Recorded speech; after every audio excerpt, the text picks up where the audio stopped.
Olá, pessoal. Hoje é domingo, 15 de fevereiro de 2026, e nosso querido amigo, nosso irmão, Ray McGovern, está aqui conosco. Bem-vindo de volta, Ray. Obrigado, Nima. Bom estar de volta e bom ver que você está inteiro. Sim, exatamente. Por favor, clique no botão de curtir para nos ajudar a alcançar mais pessoas. Quero começar, Ray, falando sobre nosso querido amigo que faleceu enquanto eu estava no Irã, Graham Fuller. Fizemos nosso último programa juntos com o Graham, antes de eu sair do Brasil e ir para o Irã. E quero mostrar um pequeno trecho do que ele disse naquele último programa que fizemos juntos.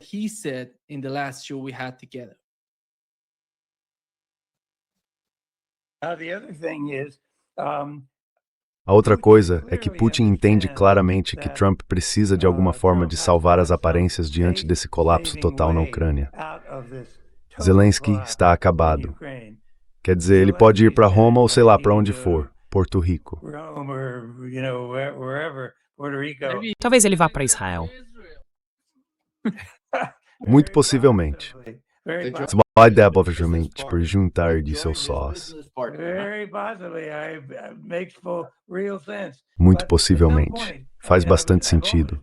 Mas em algum momento, quero dizer, sempre pensei sobre isso. Como é que Putin ajuda Trump a salvar as aparências em uma derrota catastrófica?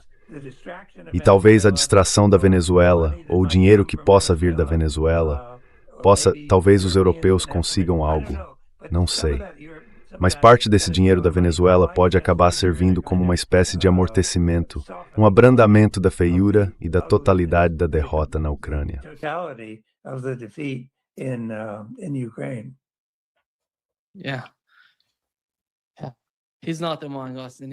Ele não está mais conosco, Ray.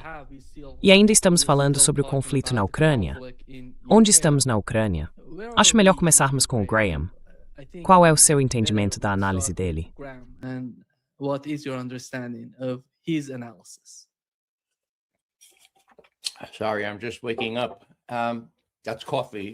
Desculpe, acabei de acordar. Isso é café, não bebida alcoólica.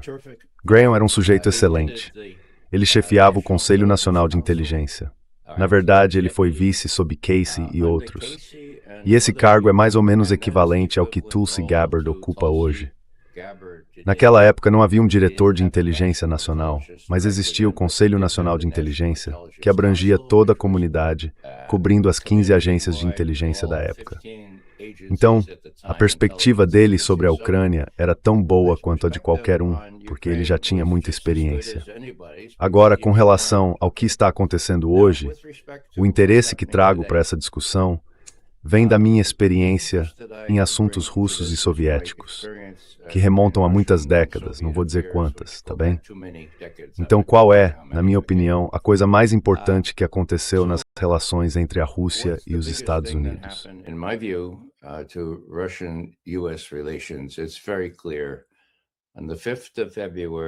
Está muito claro. No dia 5 de fevereiro, o único tratado de controle de armas existente, chamado New START, foi negociado por Obama e Medvedev naquela época em que ele era presidente, quando Putin não podia se suceder imediatamente, então colocou Medvedev no lugar. Putin ainda estava puxando as cordas. Isso foi negociado naquela época. Em 22 de setembro do ano passado, há vários meses, Putin disse, em uma ocasião muito formal, o Conselho de Segurança Nacional no Kremlin, ele disse, olhem, o New START está expirando. Não há como consertar isso. Já foi prorrogado uma vez por 5 anos. Está morto. Mas eu realmente gostaria de manter os limites quantitativos sobre mísseis e bombas nucleares ofensivas por mais um ano. E faremos isso. Faz todo sentido se os Elson a responderem de maneira semelhante. 22 de setembro. September 22nd. Okay, as February 5th approached, certo, à medida que o dia 5 de fevereiro se aproximava, todo mundo importante na Rússia, Lavrov, Ryabkov, seu vice, Peskov, o porta-voz presidencial e o mais importante, o próprio Medvedev, foi colocado diante da mídia russa dizendo, olhem, só temos mais 3 dias. Ah não, 2 dias, Medvedev mais 1 dia, mas ainda há tempo. E então não houve resposta, nenhuma resposta pública de Trump. Isso ofusca todos os outros aspectos, incluindo a Ucrânia. Se Putin não conseguiu fazer Trump concordar com o simples fato de dizer certo, nenhuma nova negociação, nenhuma nova discussão, tudo o que Trump precisava dizer era certo. Ou ele poderia ter dito isso por canais privados, e então eles poderiam ter divulgado. Ele não conseguiu fazer isso. Agora, por que foi assim? Bem, há muitas pessoas no Kremlin. Olha, pelo amor de Deus, você realmente acha que pode confiar no Trump?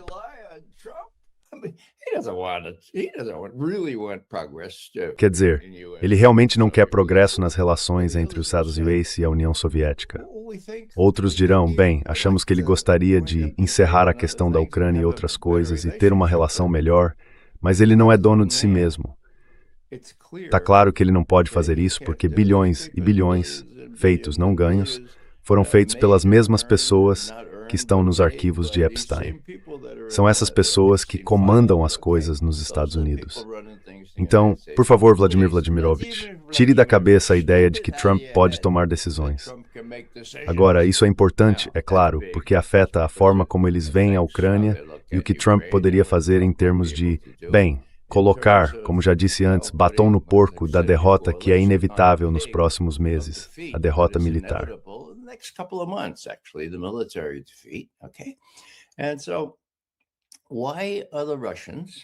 Então, por que os russos, apesar disso, e apesar de sua postura mais dura, por causa disso, Lavrov passou os 3 dias seguintes ao dia 5 falando sobre como os americanos não cumprem sua palavra. Eles mentem muito. Prometeram não expandir a OTAN e bum, bum, bum. Ele tem muito material. Certo? Então por quê? E o que aconteceu depois? Houve um enxame de drones que tentou atingir a residência do presidente ou o Instituto Estatal perto de Valdai, certo? As pessoas disseram, meu Deus, tentaram matar o Putin. Ainda não sei onde Putin estava na época, mas isso já é ruim o bastante. E então algumas pessoas disseram, não era contra ele, era contra a CIA. Então, não era contra... O que sabemos sobre isso vem do órgão da CIA, que por acaso é o New York Times ou o Washington Post, certo?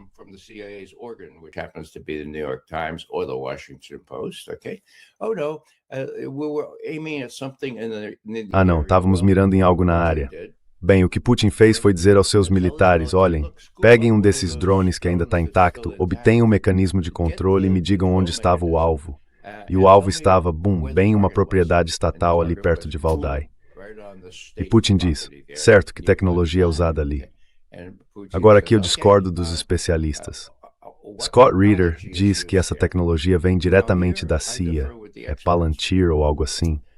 Tem que ser a CIA.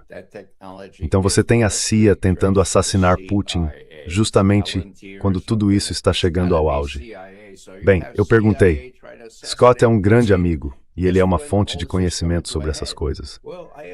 Então eu disse, Scott, você tem 100% de certeza? Ele disse, bem, essa é a minha opinião. Eu disse, Scott, isso não poderia ser tecnologia da OTAN, certo? Os britânicos não poderiam ter esse tipo de coisa. E ele disse, bem, não, acho que isso é seguro.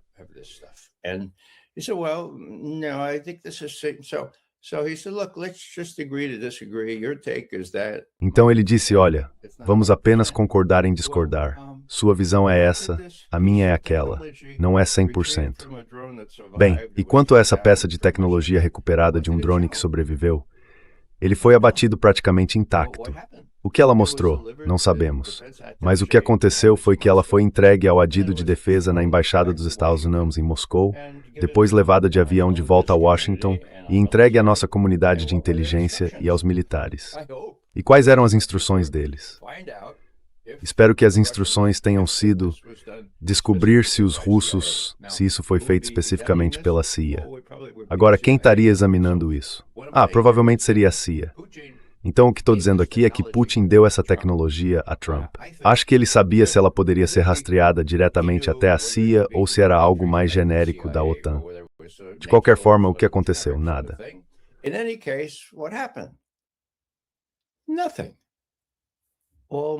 Todos os meus colegas, os russos, estão furiosos. Eles estão furiosos, estão furiosos.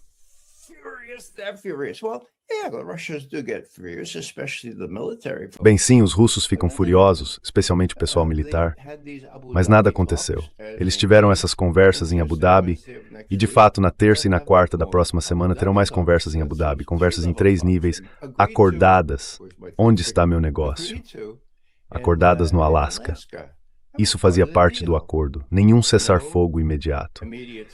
E vocês conseguem que Zelensky, vocês, os Estados-Unidos e os europeus parem de estragar tudo, e então teremos conversas de verdade, assim poderemos resolver essa questão.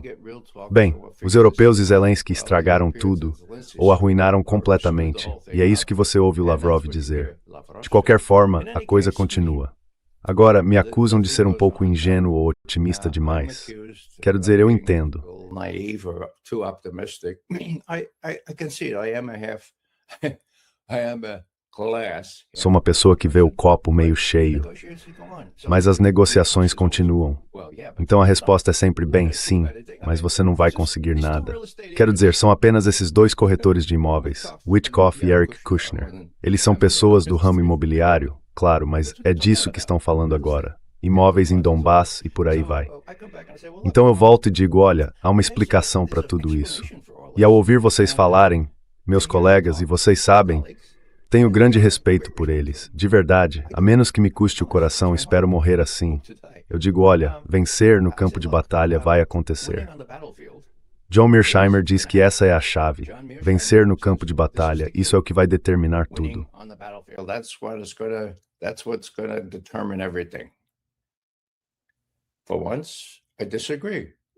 Desta vez, eu discordo de John Mearsheimer, e ele e eu já conversamos sobre isso. É apenas a primeira fase, pelo amor de Deus.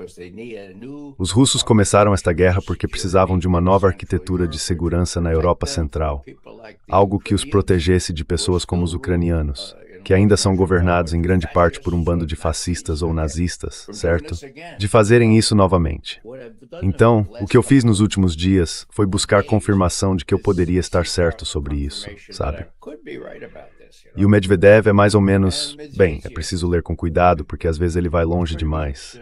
Mas neste ponto ele está certo, eu afirmo. E vou apenas ler uma frase que ele escreveu em um desses textos importantes.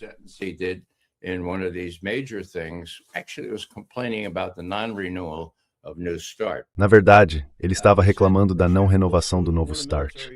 Ele disse que a Rússia em breve alcançará uma vitória militar na Ucrânia. Citação. Mas é igualmente importante pensar sobre o que acontecerá em seguida. Afinal, o objetivo da vitória é evitar novos conflitos. Isso é absolutamente óbvio. Fim da citação. Portanto, na minha opinião, qualquer resultado que não respeite e garanta os interesses centrais da Rússia, assim como aquele projeto de tratado apresentado à OTAN e aos Estados Unidos em dezembro de 2021, qualquer coisa aquém disso não vai evitar novos conflitos, para citar Medvedev. E é esse o ponto. Corolário, isso não pode ser feito sem que os Estados Unidos desempenhem um papel importante. Putin quer os Estados Unidos na Europa? Quer.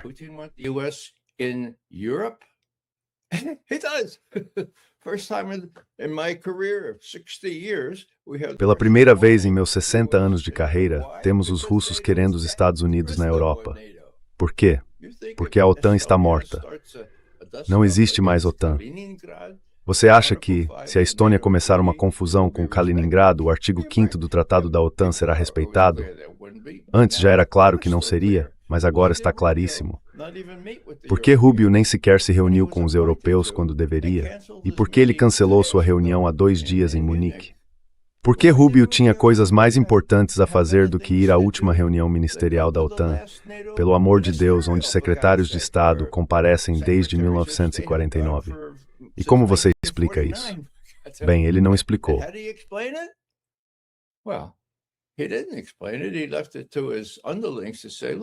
Ele deixou para seus subordinados dizerem, olha, o Sr. Rubio vai a muitas reuniões e não dá para esperar que ele vá a todas. Jogar sal na ferida. Desta vez eles disseram, ele teve um imprevisto, um conflito de agenda. 1 hora antes daquela reunião com os europeus, ele cancelou porque tinha um conflito. Então, ipso facto, havia algo muito mais importante do que cumprir sua promessa aos europeus. A OTAN está morta, certo? Isso significa alguma coisa. Agora, os Estados Unidos vão continuar na Europa. Bem, os russos com certeza esperam que sim, porque não querem que os alemães consigam a bomba, pelo amor de Deus. E você tem franceses e alemães falando sobre conseguir a bomba.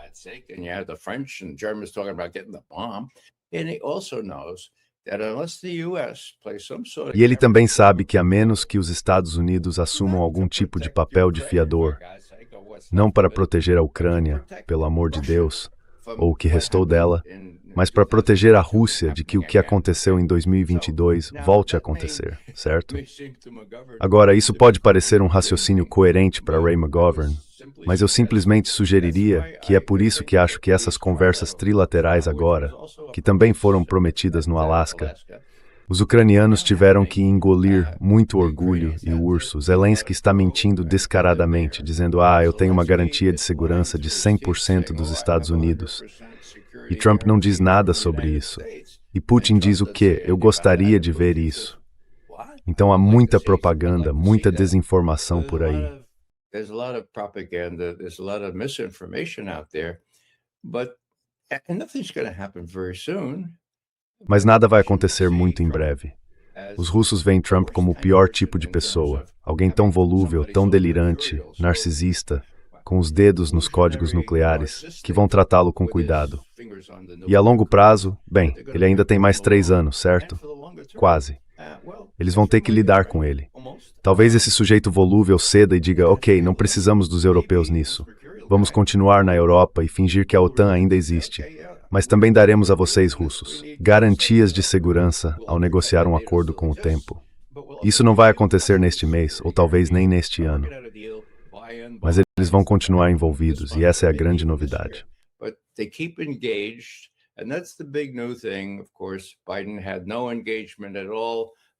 Claro, Biden não teve nenhum envolvimento.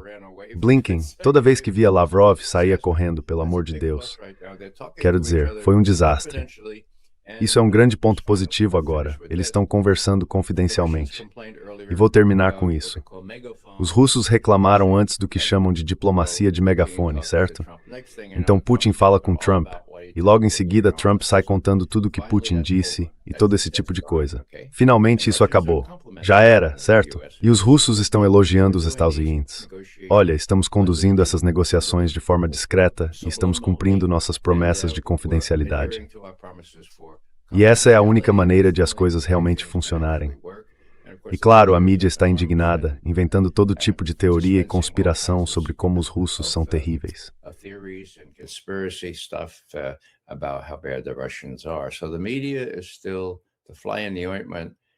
Então a mídia ainda é o calcanhar de Aquiles.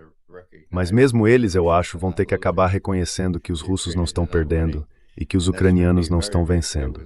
E isso vai ficar muito, muito claro dentro de alguns meses, à medida que essa guerra de atrito avançar em direção ao rio Dnieper. A última coisa que vou dizer é o seguinte. Veja, os russos não querem ir além do rio Dnieper. Por que eu digo isso? Porque as pessoas do outro lado do rio Dnieper odeiam os russos. Elas vêm de uma tradição diferente. São os ucranianos ocidentais. Então tem que haver algum tipo de cordão sanitário ou algum tipo de, como se chama, zona de amortecimento ali, porque Putin não quer tomar toda a Ucrânia. E vou dizer mais uma coisa. As pessoas dizem, você acha que Putin vai parar ali, na Ucrânia?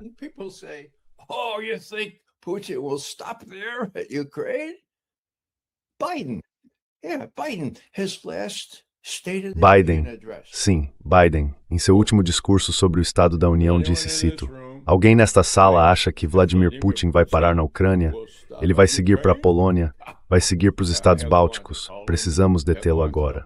Bem, Nima, como já disse no seu programa antes, Putin de fato parou. Ele parou 6 semanas depois que a guerra começou. Ele tinha um acordo acertado com os ucranianos e os Estados e o Reino Unido colocaram um fim nisso. Depois houve Minsk. Ele foi enganado 2 vezes em Minsk, e isso foi admitido pelos líderes da Alemanha e da França. Então, desta vez, ele não vai se contentar com nada menos do que uma vitória militar completa até o ponto que desejar alcançar, e depois algum tipo de acordo que o impeça de ter que ir ainda mais longe. Ele não quer se envolver em seu próprio Vietnã, e é sensato em não querer isso.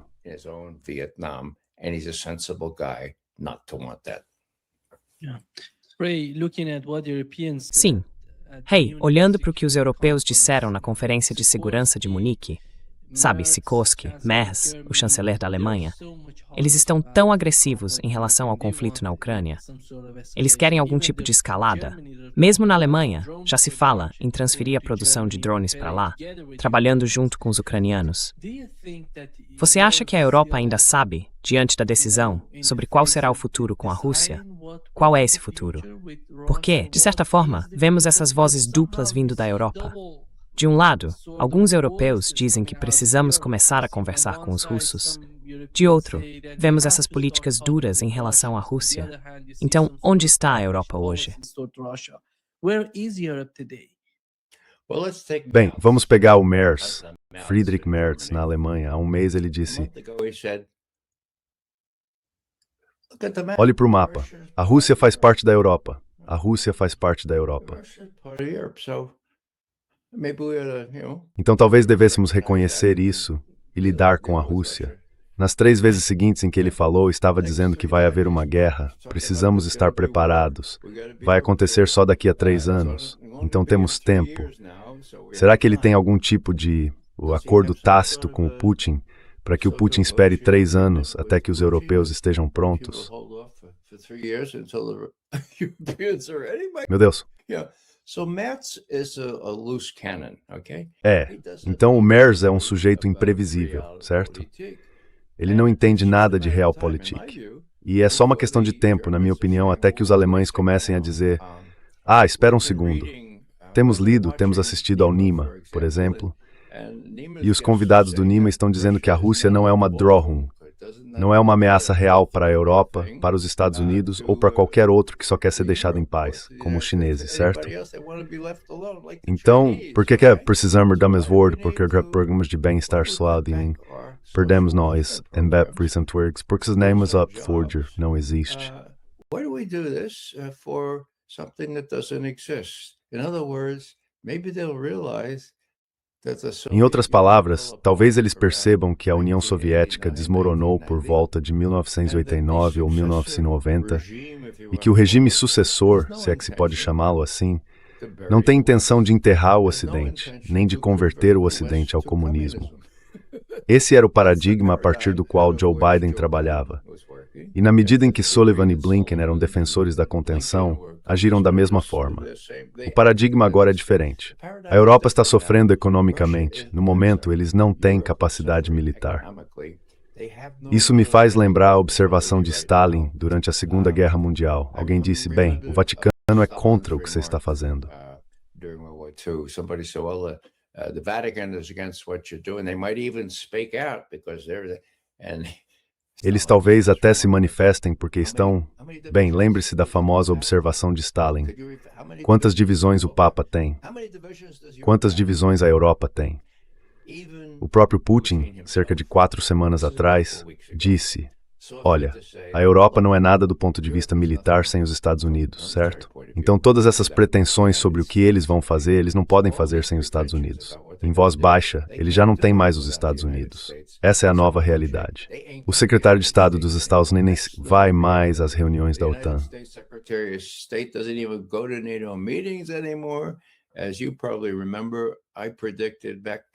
Como você provavelmente se lembra, eu previ lá na última cúpula da OTAN que a próxima em Teherã não vai acontecer.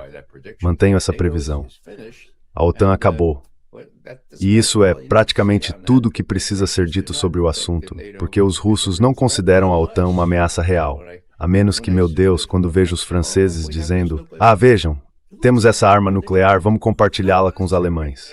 Acho que, se os russos perceberem qualquer progresso real nesse sentido, eles vão intervir fortemente junto aos Estados Unidos, em primeiro lugar, porque existe uma relação de trabalho com os Estados Unidos, e Trump instituiu isso. And Trump has instituted that. Even Lavrov, in his most hard-hitting speeches, concede. Até mesmo Lavrov, em seus discursos mais duros, admite que Trump é muito melhor em termos de relações de trabalho, laços e capacidade de comunicação. Acho que ele, Trump e Putin já conversaram umas 7 ou 8 vezes, pelo menos que saibamos. E claro, houve outras reuniões importantes, 7 entre Witchcroft e Putin. Agora, só para concluir, quando as pessoas dizem que isso é esforço desperdiçado, ou costumavam dizer que aqueles 28 pontos estavam mortos ao nascer, de repente Witcroft e Kushner chegam às 11 da noite ao Kremlin, e pelas próximas 5 horas, Putin analisa os de 8 pontos.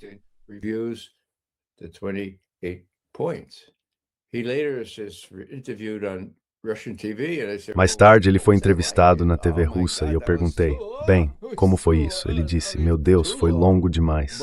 Longo demais. Mas cobrimos quase todos aqueles 28 pontos. Então veja, o que eu digo é, reconheça a realidade. Reconheça o fato de que Putin é muito mais inteligente do que eu, até mais inteligente do que você, Nima, e especialmente mais inteligente do que alguns dos meus colegas. Portanto, dizer que isso está morto ao nascer, ou que nunca vai funcionar, é perder o ponto. Há razões pelas quais Putin está fazendo isso e pelas quais Trump continua envolvido. Então vamos ver como as coisas se desenrolam. Não espere progresso neste mês ou no próximo, mas essas coisas continuam de acordo com o espírito de Anchorage, que ainda não está totalmente morto.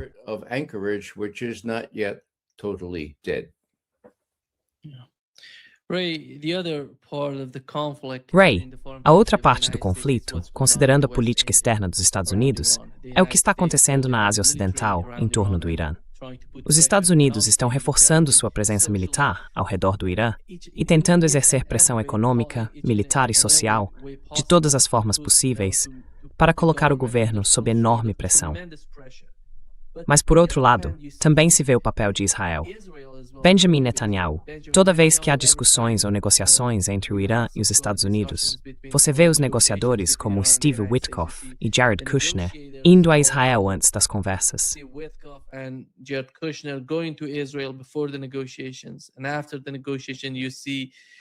E depois das negociações, você os vê conversando com Netanyahu. Então Netanyahu vai aos Estados Unidos, coordenando tudo. Você vê uma guerra se aproximando entre o Irã e os Estados Unidos. Porque, por um lado, quando se olha logicamente para a situação agora, a última coisa de que os Estados Unidos precisam é de uma nova guerra no Oriente Médio. A última coisa mesmo. Porque essa não será uma guerra rápida. Será uma guerra de atrito, algo parecido com o que temos testemunhado há mais de 4 anos na Ucrânia. Como você vê essa situação? A escalada no Oriente Médio? Fico feliz que você tenha perguntado.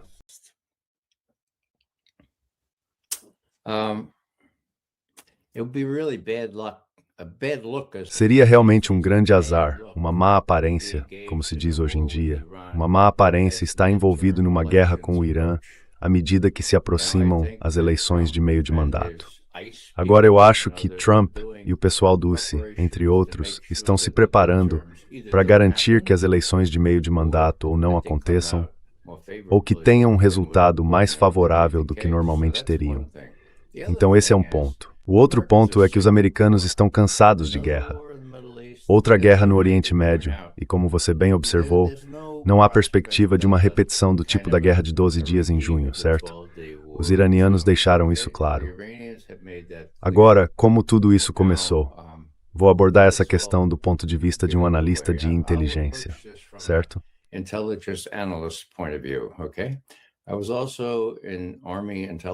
Eu também servi na inteligência do Exército por 2 anos. Inteligência militar não é um oxímoro.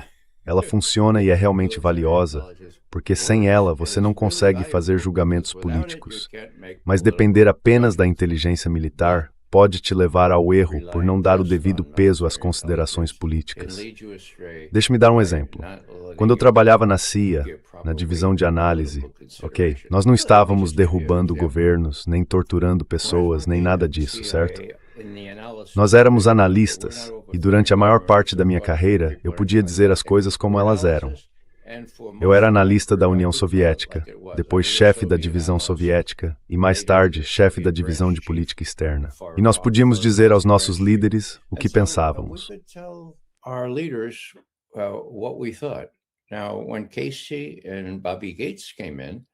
Agora, quando Casey e Bobby Gates chegaram, nossos líderes disseram, não, os russos são realmente maus, eles não são confiáveis e você nem deveria pensar em fazer controle de armas com eles.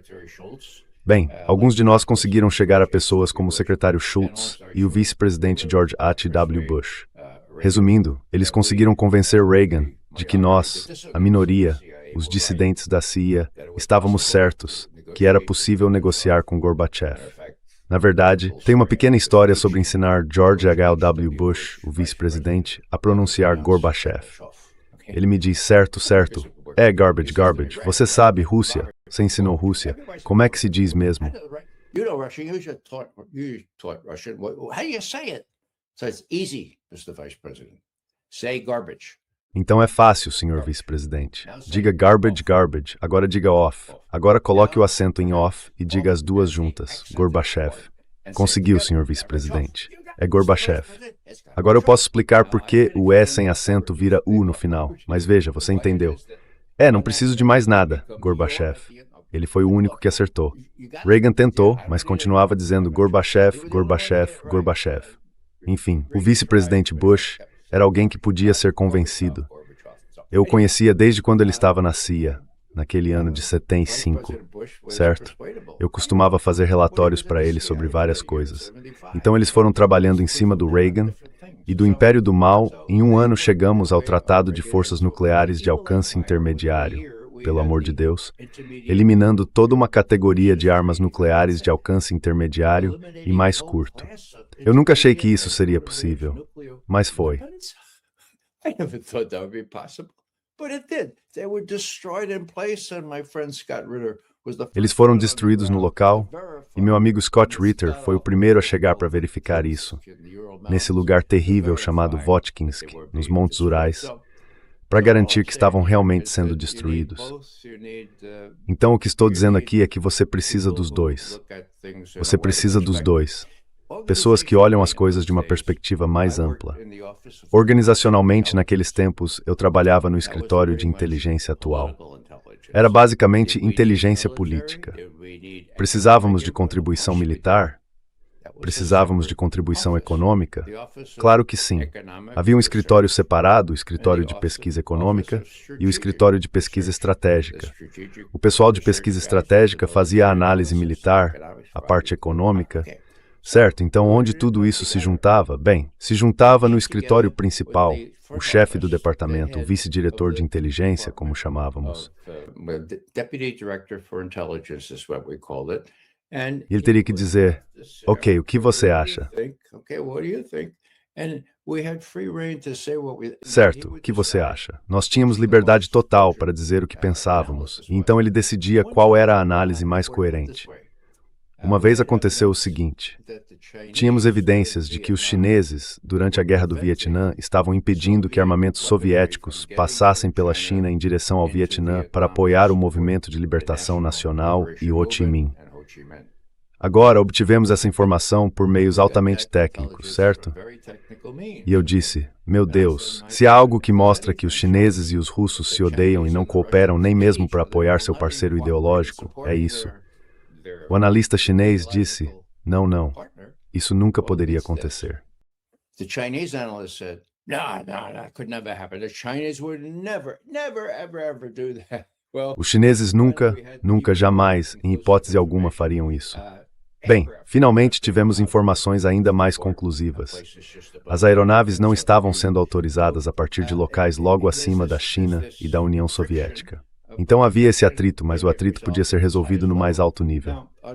Agora, sobre o Vietnã, aconteceu algo semelhante. Meu colega Sam Adams, aliás, Sam Adams estava no mesmo programa de treinamento de oficiais juniores que Graham Fuller e eu. Ele era realmente competente. Formado em Harvard, foi para a faculdade de Direito de Harvard.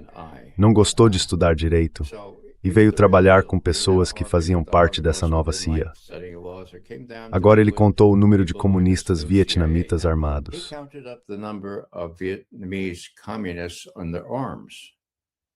Isso não tinha sido feito antes.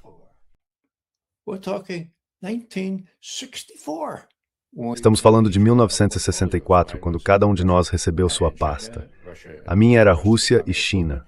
Rússia e o restante do movimento comunista. A dele era o Vietnã. Conte são, veja quantos são. Não temos uma estimativa desde que os franceses partiram em 1954. Então estávamos entrando em uma guerra com esse tipo de... Bem, resumindo, Sam contou entre 500 mil e 600 mil vietnamitas armados no sul, certo? Pois bem, o general Westmoreland só permitia que 299 mil estivessem no Vietnã do Sul. Parece loucura, não é? Eu disse ao Sam uma vez, Sam, quando um general está em guerra, eles não tendem a exagerar o número de inimigos em vez de minimizá-los? E ele respondeu, Ray, você precisa entender, os repórteres em Saigon, eles não são os caras mais brilhantes do mundo, mas sabem fazer contas, certo? E nós temos matado 1000 Vietcongs a cada 2 semanas aqui, e eles sabem somar os números.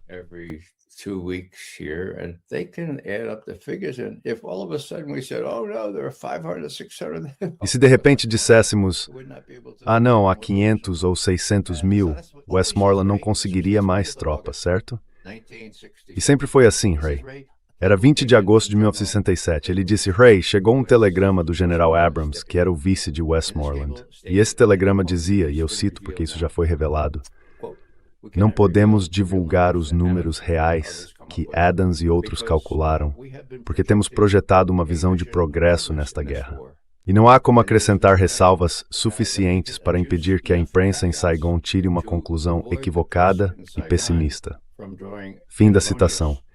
Sam, ele realmente colocou isso por escrito? Ele respondeu, li isso esta manhã. Você precisa ir até o escritório do diretor. Não é para divulgação, mas sim.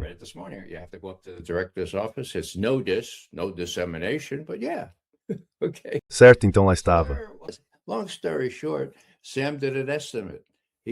Resumindo, Sam fez uma estimativa. Ele convenceu todas as agências de inteligência em Washington de que estava certo, exceto o exército, é claro, por causa de Westmoreland. Fizemos a estimativa. O Conselho de Inteligência dos Estados Unidos se reuniu. Eram cerca de 14 ou 15 agências na época. O diretor Helms presidiu a reunião. E quando tudo terminou, ele disse, vamos adiar isso. Não vamos seguir com essa estimativa. Ele nos chamou e disse a Sam, Sam, mas você não entende. Meu principal trabalho é proteger a Agência Central de Inteligência. E não há como eu proteger a CIA, se eu me envolver em uma briga com o exército dos Estados Unidos em guerra. Então esqueça, não vamos usar os números corretos.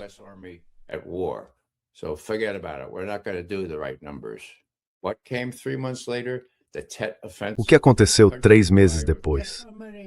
A ofensiva do Tet, em todo o país. Adivinha com quantos soldados Vietcongs? Foi entre 500 mil e 600 mil pessoas. Johnson decidiu que não se candidataria novamente. Então o que estou dizendo aqui é que se você tiver um analista honesto, é possível apresentar todo tipo de coisa com base econômica e estratégica. E foi isso que fizemos, preparando as negociações originais do SALT em 72, que de fato resultaram no Tratado de Mísseis Antibalísticos. Então pode funcionar, mas também pode ser desviado por pessoas sem escrúpulos que acham que seu trabalho é proteger a agência.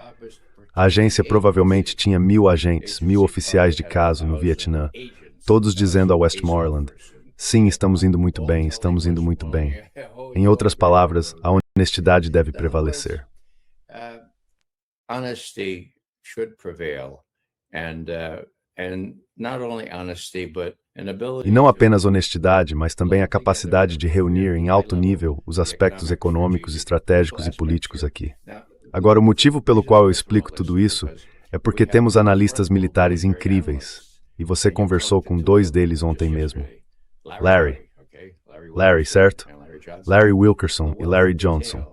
A riqueza de detalhes que eles apresentaram sobre o equilíbrio de forças fora e dentro do Irã é impressionante, certo? E a inteligência militar é uma condição sine qua non para fazer bons julgamentos. Mas é preciso olhar para o passado, não um passado tão distante neste caso. O que aconteceu em junho? Bem, em junho, os iranianos foram enganados. Eles acharam que os Estados Unidos iriam conversar com eles.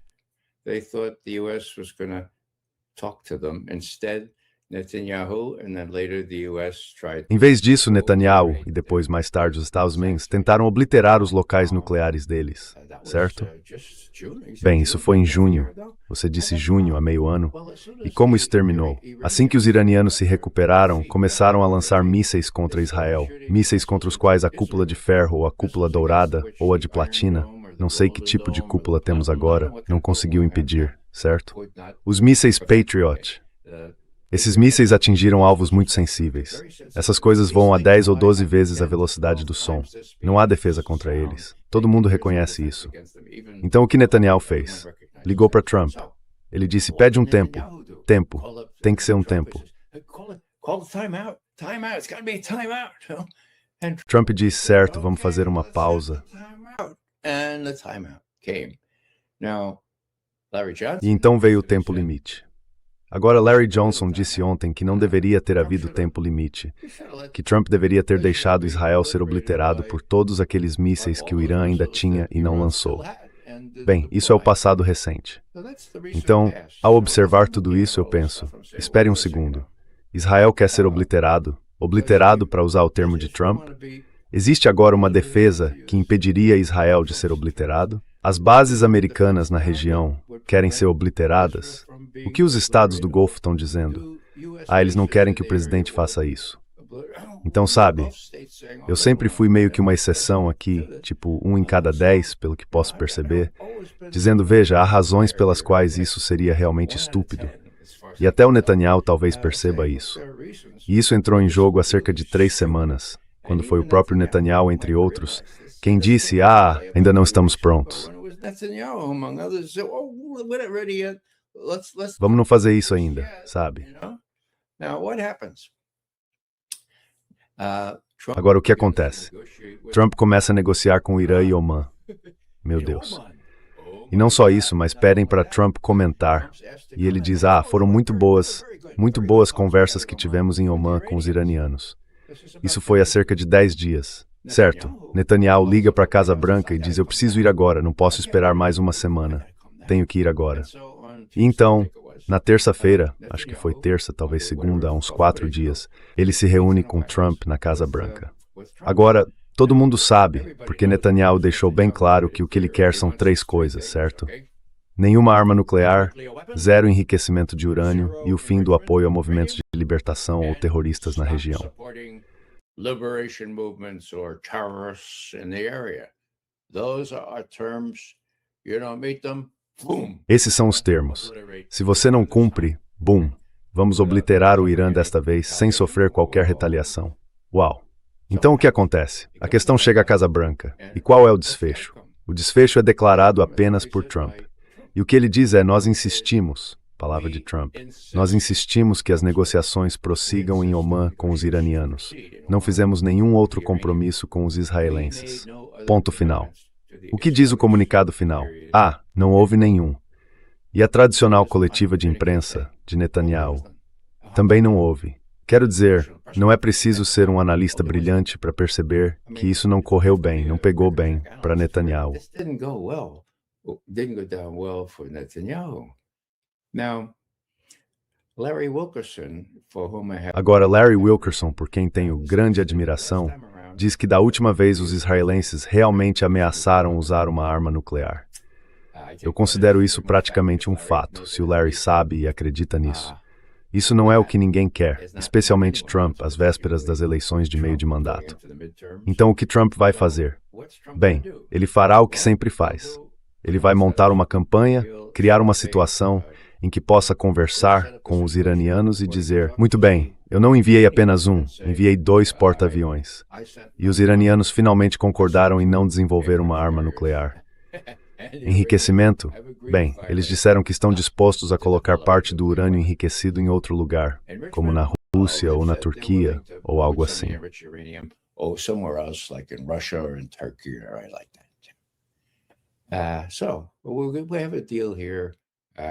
Então temos um acordo aqui, e foi por causa das minhas ameaças.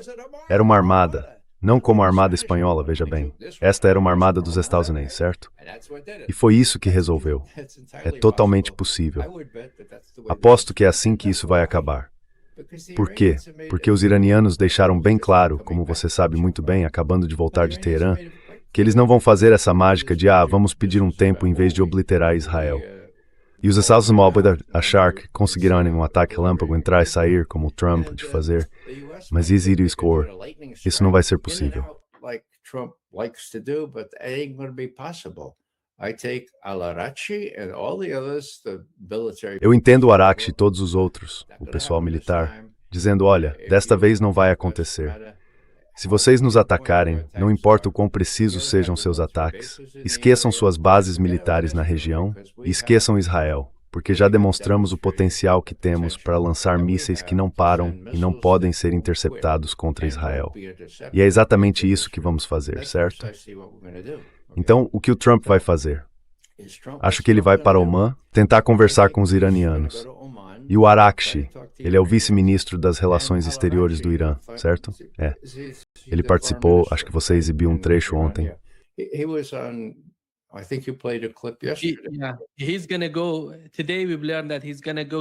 Sim, ele vai. Hoje soubemos que ele vai para Genebra.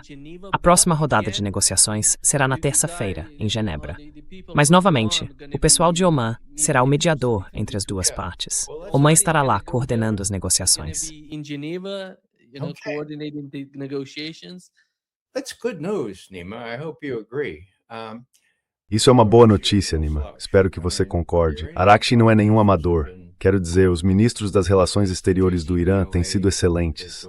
Basta ver o JCPOA, o Plano de Ação Conjunto Global para limitar o potencial nuclear do Irã.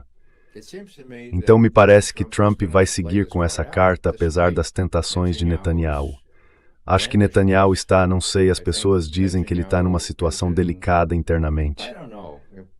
Não consigo avaliar isso, porque outras pesquisas mostram que os israelenses não estão 100%, mas cerca de 70% apoiando o que ele faz.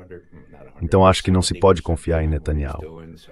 Mas se Netanyahu ameaçar novamente, como Larry Wilkerson mencionou ontem, ameaçar usar uma arma nuclear em uma situação extrema, bem, acho que os Estados Unidos vão interpretar isso da maneira que devem. Ou seja, não vamos colocá-los em uma situação extrema. The vein they should, namely, let's not put them in extremis. And you put them in extremis by attacking Iran. E você os coloca em situação extrema ao atacar o Irã. Então Araghchi foi eloquente ao dizer: olha, sabe, eu lutei numa guerra. Sou veterano, acho que fui ferido várias vezes. Agora sou diplomata, prefiro a via diplomática. E agora estamos indo para Genebra.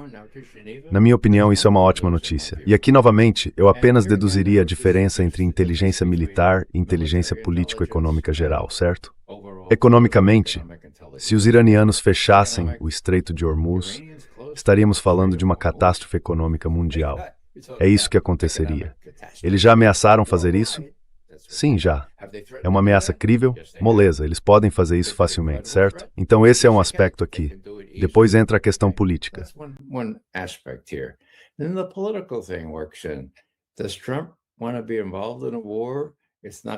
Trump quer se envolver em uma guerra. Não vai ser uma guerra de curto prazo com o Irã, especialmente com as eleições de meio de mandato se aproximando. E por último, mas não menos importante, os arquivos de Epstein.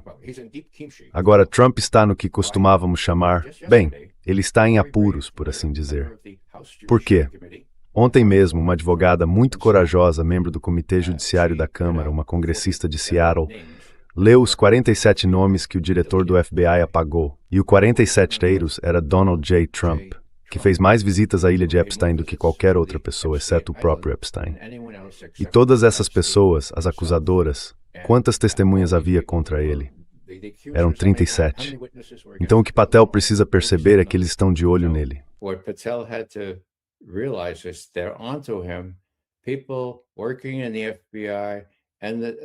Pessoas que trabalham no FBI e no Departamento de Justiça ainda têm consciência, o suficiente para entregar o material, e é perfeitamente legal, segundo a lei, fornecer isso aos comitês de supervisão da Câmara e do Senado.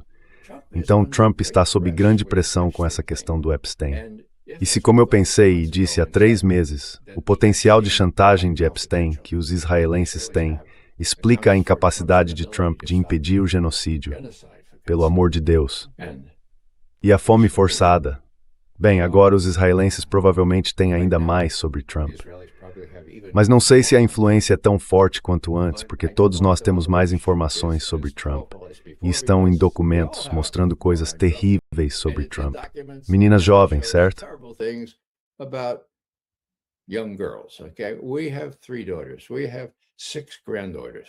Temos 3 filhas e 6 netas.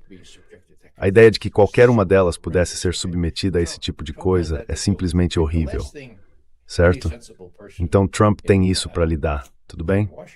A última coisa que qualquer pessoa sensata em Washington gostaria é de outra guerra em que as pessoas possam começar a pensar que o Irã realmente não é uma ameaça aos Estados Unidos, que o Irã é apenas uma ameaça percebida a Israel. E então acabamos nos envolvendo em outra guerra em nome de Israel, como no Iraque, como em outras guerras. Bem, isso também não pega bem quando se pensa nisso, especialmente antes das eleições de meio de mandato. Então estou mais otimista do que nunca, talvez até 3/4 cheio, por termos essas negociações em Genebra.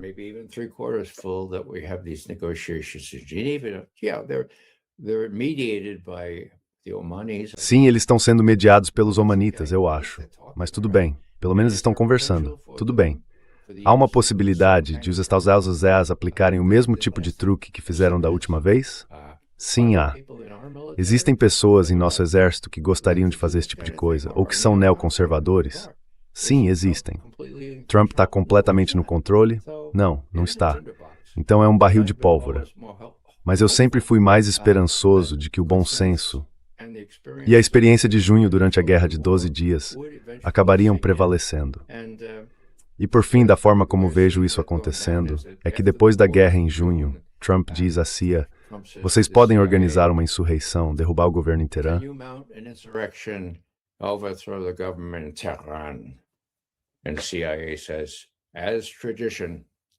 E a CIA diz: sim, senhor, claro que podemos. Fizemos isso em 1953. Os britânicos nos ajudaram. Vamos só tirar a poeira dos arquivos e descobrir como fazer de novo, sem problema. Então eles tentam. E o que acontece? De repente não conseguem mais se comunicar com seus agentes. De repente o Starlink sai do ar, provavelmente com a ajuda dos russos. De repente a chamada insurreição perde força. Até o Netanyahu diz: bem, talvez não devêssemos fazer isso agora. Vamos esperar, certo? Então lá está o Trump. Ele vai até os militares e diz: certo, vocês também não estavam muito empolgados com isso. O que acham? E os militares dizem a Trump: então a CIA te disse o quê?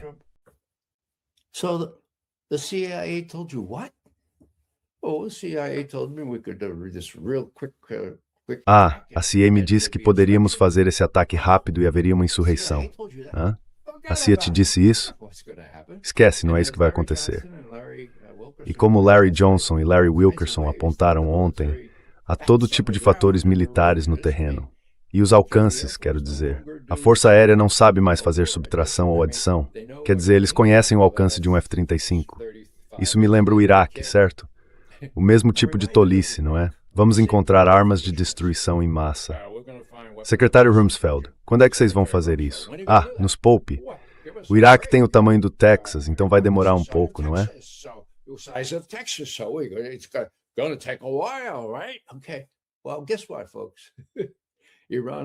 Certo. Bem, adivinhem, pessoal. O Irã é do tamanho da Europa. Todas essas coisas estão bem dispersas. O Irã tem um poder de dissuasão, certo? Talvez seja isso que eu realmente esteja tentando dizer.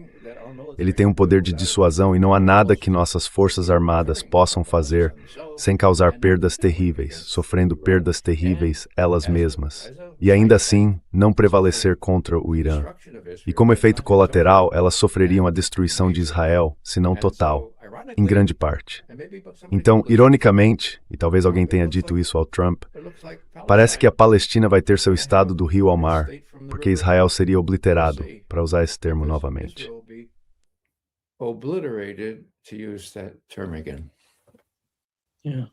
Muito obrigado por estar conosco hoje. Um grande prazer, como sempre.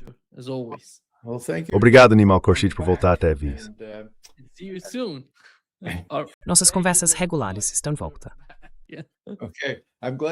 Certo, fico feliz que você me tenha chamado sem o Graham Fuller. Quero dizer, ele era o verdadeiro cérebro por trás da nossa pequena dupla. Lamentamos a perda dele, farei o melhor que puder. Você é ótimo, Ray. Você é ótimo. E nós perdemos Graham Fuller, que era um amigo muito, muito querido e uma pessoa decente. Obrigado, Ray. Thank you, Ray. You're most welcome. De nada.